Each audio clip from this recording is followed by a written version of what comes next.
Good morning to all of you. So I was actually going through all the sessions that we had in the morning, and I also had the privilege to visit a couple of factories and interact with some of the leaders from the OGTC members. And I will make an attempt to introduce you the concept of Industry 4.0 and also share what we anticipate as far as impact on employment is concerned. So I'll spend a few minutes on market trends, and all of you know about it, but it's just kind of recapitulating some of the things that we see not only in India but all over the world.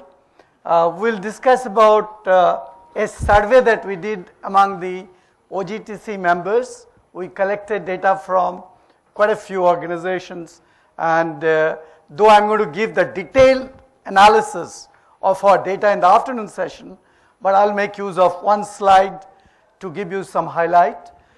Then we will get into the next topic, which is how do you really make your organization intelligent? On the aspect of intelligent enterprise, we are going to discuss about how do you build a smart workforce in the afternoon. So I'll not discuss that in detail. And we are also going to have a quiz where there will be 3 awards. So we're going to run some online quiz.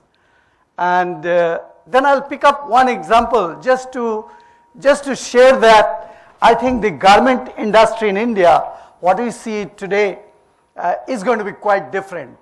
And the changes that's going to come is going to be very, very fast. I think this industry is going to go through a big transformation, a big disruption because of many innovative technologies. So I'll cite an example just to say that these things are not going to be impossible also for India. You might see similar examples in India also.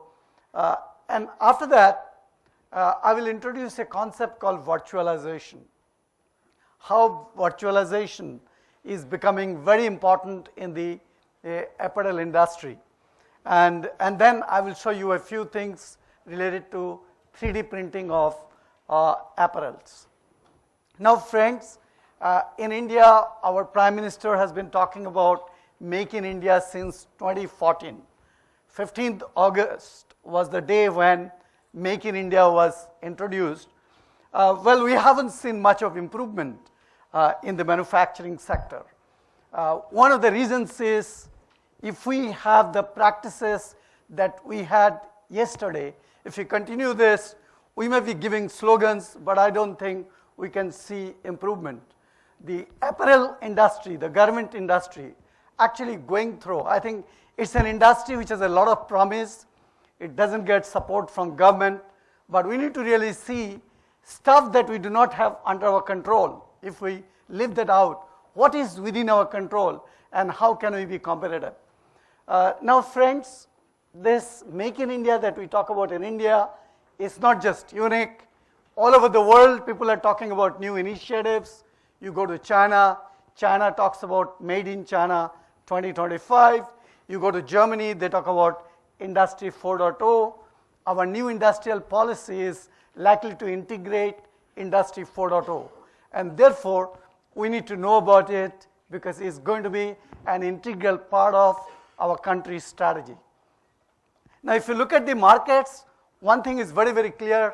All of us know that commitment to sustainability is becoming a very important issue. Now, commitment to sustainability, I think, is not just adhering to norms. Commitment to sustainability also makes a lot of economic sense.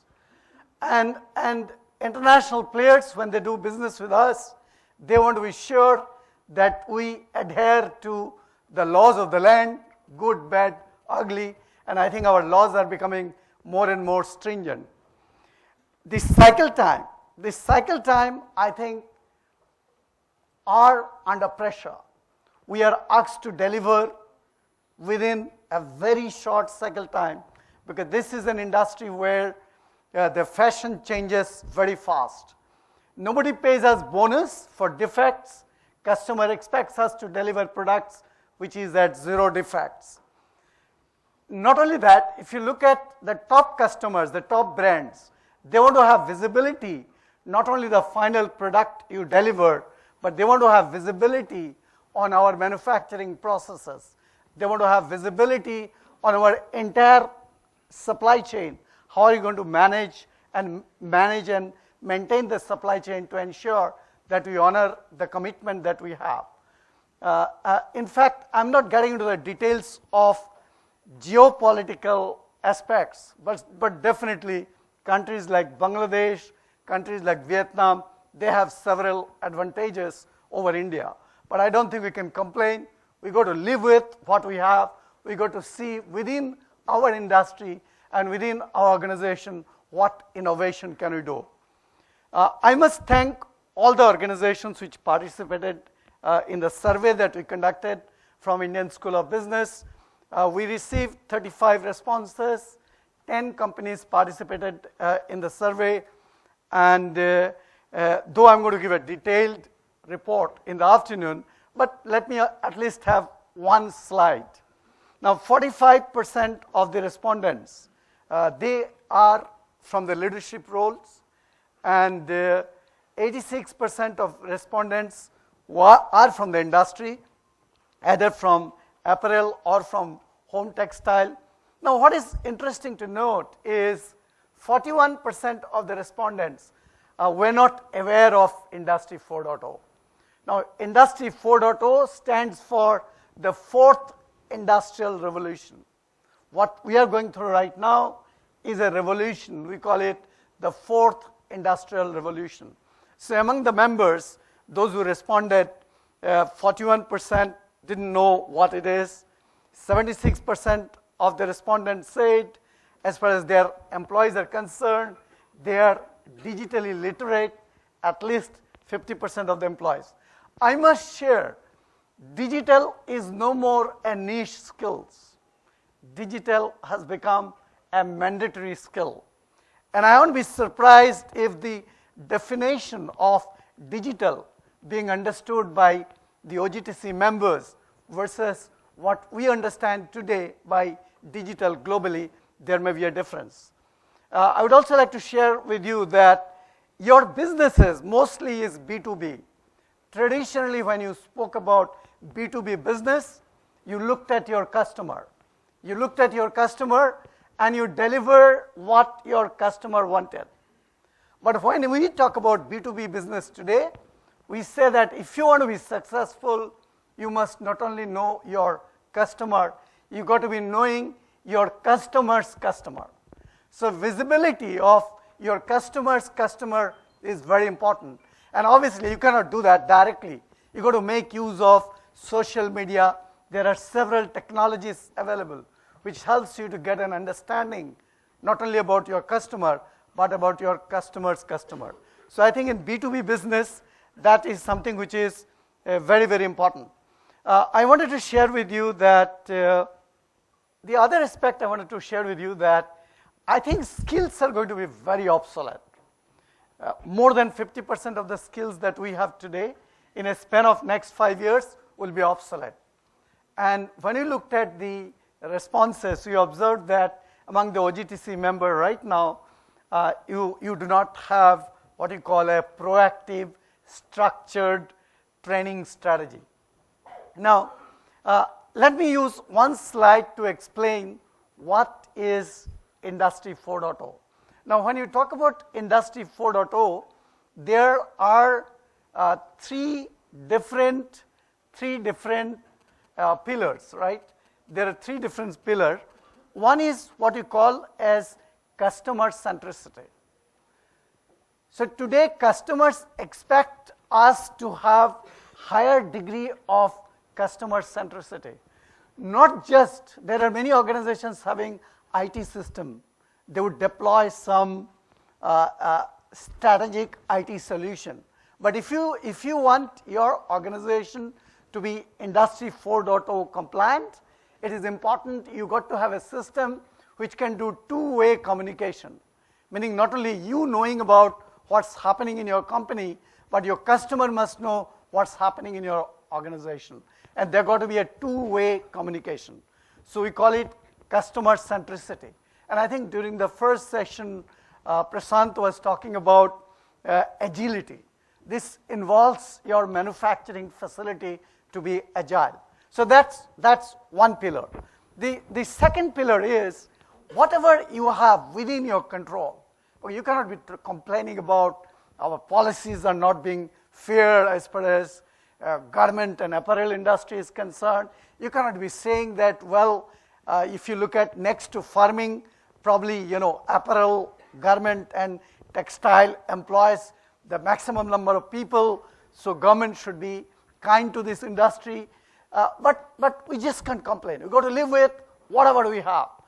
We've got to ensure that productivity of our manufacturing process is of the highest order, because we know our customer is not going to give any dividend, any bonus to us just because we couldn't deliver the first time right quality.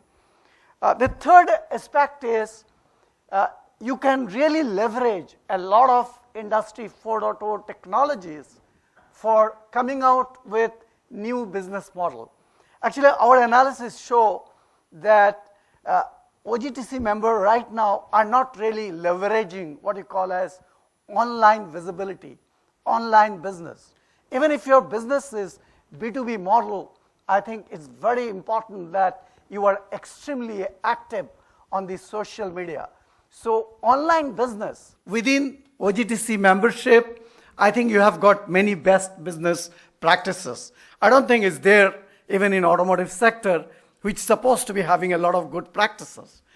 So that way, I think OGTC members are well positioned to take the business to the next level of growth. So just to sum up this slide, when you say fourth industrial revolution, we always talk about two very important ingredients. One of them is what you call as Internet of Things. So you got to ask yourself, in your factory, you got different machines. And these different machines, in how many machines can you really understand the performance of the machine while sitting in your office? And are you able to do two-way communication over internet? Because if you have truly an Internet of Things and an intelligent object deployed in a machine, then that intelligent sensor should be able to send you signals and tell you, is it in good health or it's not in good health? That's number one. So it should be able to send you signal, it should be able to receive your signal, and you should be able to take what we call as data-driven decisions. So that's one. And then leveraging cloud. So these two are very important aspects of the fourth industrial revolution. Now let me give you an example. And for many, many years, we have actually seen manufacturing facilities have been moving out of North America. But now we started seeing a reverse trend. You find many manufacturing facilities are actually shifting back to US. Here is the example of a Chinese company which moved to US, right, to Arkansas, and over there they set up a factory, and they knew very well that if they employ local people, it's going to be expensive. So what they did is they actually deployed 330 robots, and these 330 robots give them a lot of competitive edge. Good thing about robots are, they don't need tea break. We're going to have a tea break very, very soon. It doesn't need lunch. And if both robot and human are working next to next, working on two different machines, when you go for lunch break, the robot will be working, and if you're not switching off the light, if it's an intelligent robot, it might also say, would you mind switching off the light, please, when you go for lunch? So you go for lunch, and the robots are working in a dark factory. So they can also work in a dark factory.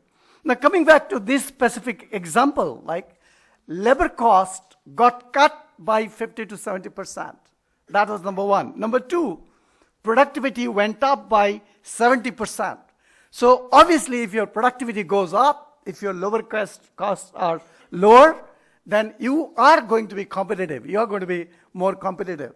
Now this company, they produce in every 22 seconds one t-shirt. Every 22 seconds, one t-shirt. Now when you look at it, in the morning somebody was comparing automotive industry. I think there are a lot of business practices that your industry can learn from automotive industry. So if you go to companies like Hero MotoCorp, they actually churn out one two-wheeler probably every 16, 17, or 15 seconds.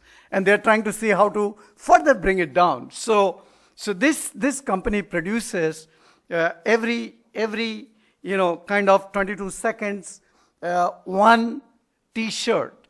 And this robot, what you call as Seaboards, this Seaboards manages the entire business process, right from arranging and cutting fabric to sewing seams to adding slips, and also after you have done the production, making an assessment, has it produced quality output.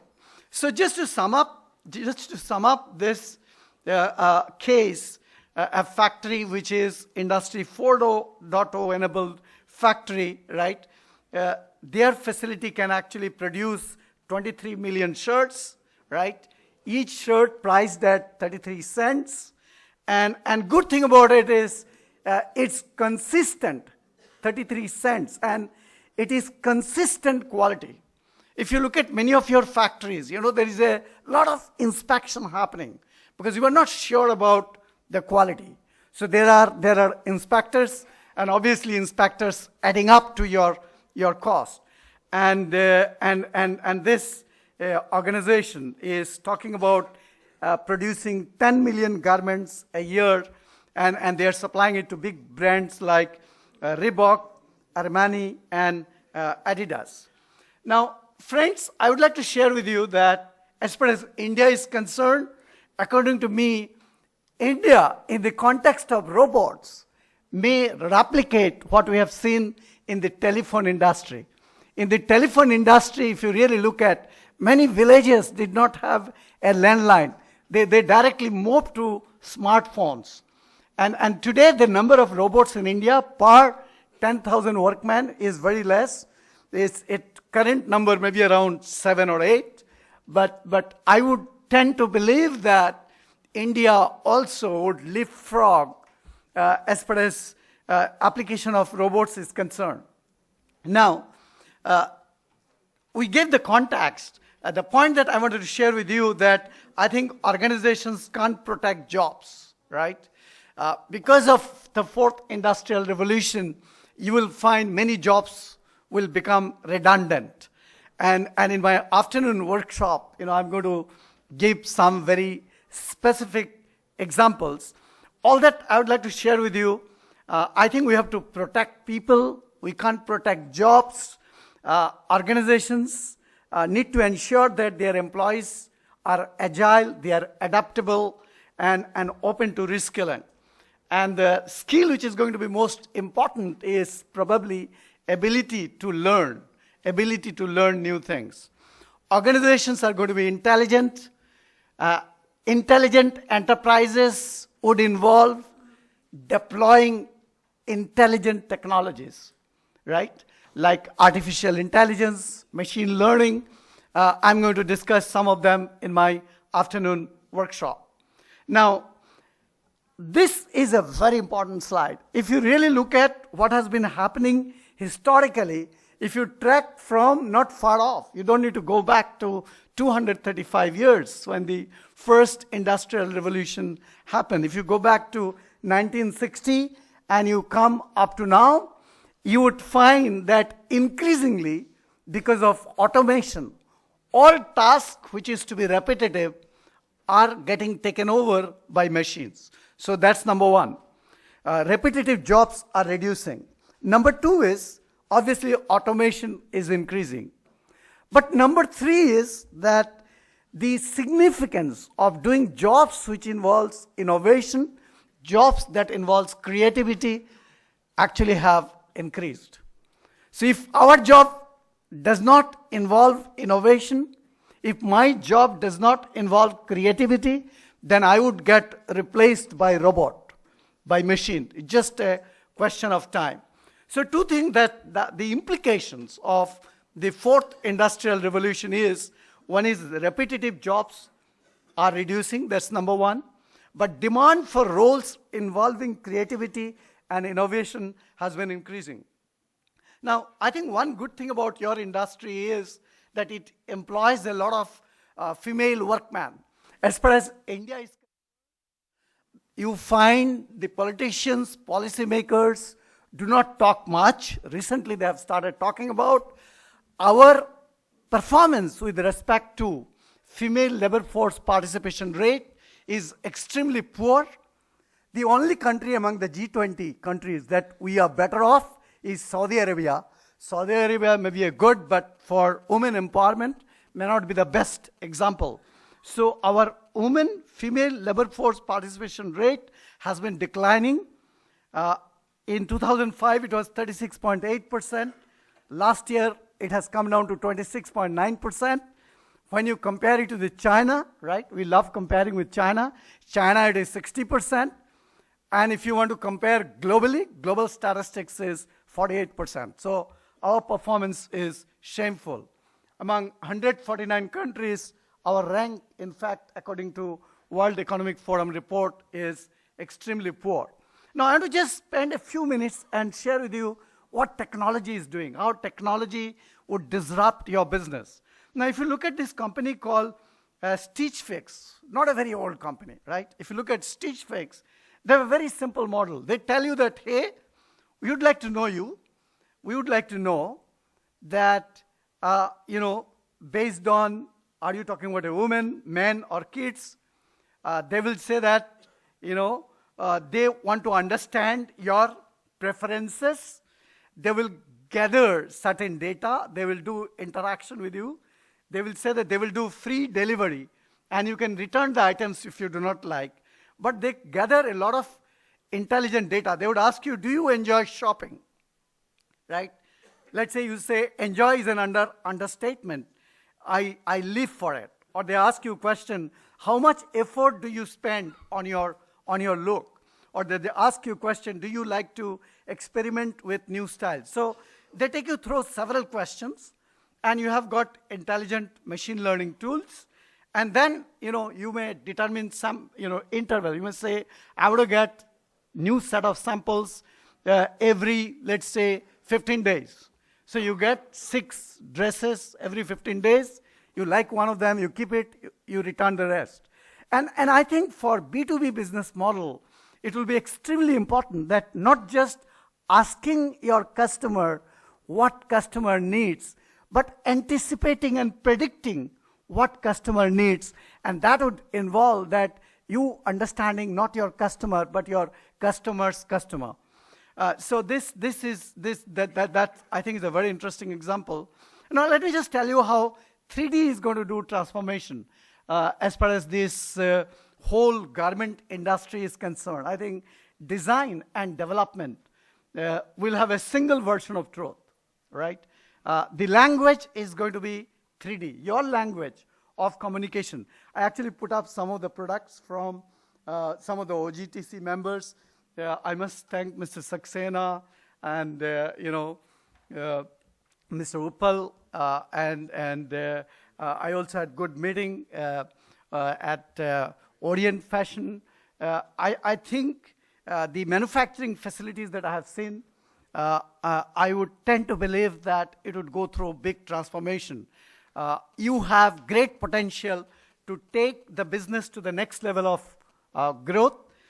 In the afternoon, I'm actually going to show a real example, but just to give you a feel of, I think in future, your people will not be carrying samples or ask your customer for sample and you trying out and building a prototype. I think it's going to be creating the sample in 3D, leveraging technologies like augmented reality and virtual reality, showing the product online in 3D to your customer, making changes in sizes and specification, and taking a closure on the order. I think the cycle time of order closure can be significantly reduced. And I'm not talking about theories. If you go to companies like Hugo Boss, they actually make use of it. Now, 3D printing, is becoming popular in many industries. But what is interesting is also in your industry. The two ladies you see right now, both of them are actually have put on dresses which are 3D printed, including the shoes you see. The lady in the left side is also 3D printed. I think 3D printing is going to be very big. The takeaways of my session is intelligent and innovative technologies offer great opportunities to garment and apparel industries. Low-cost labor, right, doesn't guarantee global competitiveness, right? I think innovation and creativity will be a must for survival. We need to reduce cycle time for new product development. We need to improve quality continually. And it's not difficult. Look at automotive industry. That's a great industry. Every year the OEM will tell to the supplier, I want you to cut your cost by 5%, but I want you to improve the quality, and I want to reduce the cycle time. I don't want to hold inventory. So I think automotive industry is a great example. We need to commit to sustainability and adhere to regulatory norms. So thank you very much. I also wanted to offer to you that from ISB to OGTC, for the leadership team, those who are graduate and got a minimum of 10 years experience, got passion for learning, we could open up our school, at least maybe 2 or 3 seats for the OGTC members, for the leadership team, for our advanced management program on manufacturing and operations. I think understanding of the latest concepts of manufacturing is important if you want to do business with the top brands of the world. Thank you very much.